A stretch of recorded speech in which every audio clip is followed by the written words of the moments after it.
The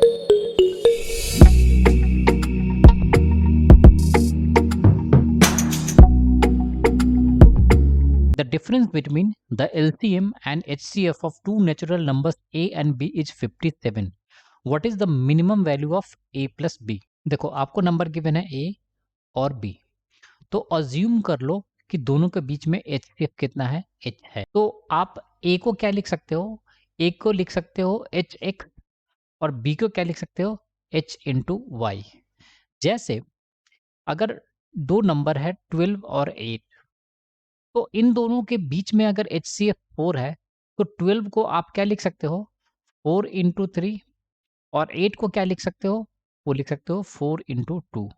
जहाँ पे ये 3 और 2 कोप्राइम नंबर्स है, तो सिमिलरली यहाँ पे x और y क्या होंगे, वो होंगे कोप्राइम नंबर्स।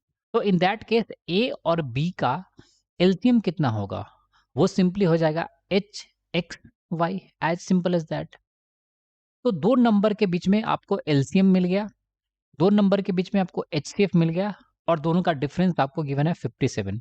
तो आप क्या लिख सकते हो, सिंपली लिख सकते हो h x y minus h, और वो किसके इक्वल होगा, 57 के। यहाँ से अगर आप एच कॉमन लोगे तो आपको मिलेगा x y minus one is equal to 57। अब यहाँ पे ये दो नंबर्स है, तो इसको आप लिख सकते हो नथिंग बट 9 इंटू 3।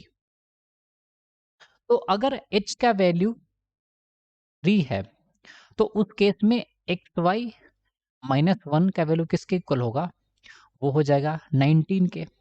तो यहाँ से एक्स वाई का वैल्यू क्या मिल जाएगा, 20। और आपको पता था कि एक्स और वाई आपस में कोप्राइम नंबर्स थे, तो सिंपली एक्स और वाई का वैल्यू कितना मिल जाएगा, 4,5, और यू कैन से 5,4। ये एक्स वाई का पेयर ऐसे भी हो सकता है 5,4। तो अगर एक्स वाई का वैल्यू 4,5 है, तो उस केस में आपको ए और बी का वैल्यू कितना मिलेगा, वो सिंपली नंबर्स था एच एक्स और एच वाई। तो h का वैल्यू 3 था और एक मिल गया 4, तो एक वैल्यू मिल जाएगा आपको 12 और दूसरा वैल्यू मिल जाएगा 15।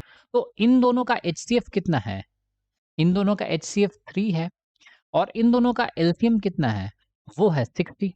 तो इन दोनों के बीच में डिफरेंस कितना है, और वो है 57, जो आपको क्वेश्चन में गिवन था।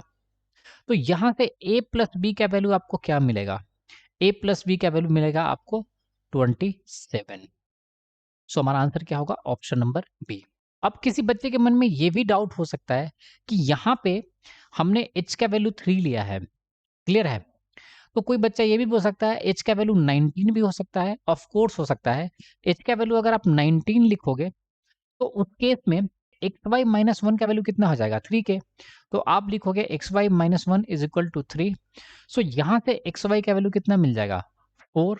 तो यहाँ से x into y is equal to 2 into 2। ये कोप्राइम नंबर्स नहीं है। यहाँ पे अगर x का वैल्यू 2 है, तो y का भी वैल्यू 2 आ रहा है, तो इसमें 1 भी फैक्टर और साथ में 2 भी फैक्टर है, तो ये ऑप्शन आप इग्नोर कर दोगे। ये क्लियर है। तो हमारा आंसर क्या है, option number B. So thanks for watching the video. अगर आपको ये वीडियो पसंद है तो चैनल को लाइक कीजिए, सब्सक्राइब कीजिए और अपने दोस्तों के साथ शेयर कीजिए।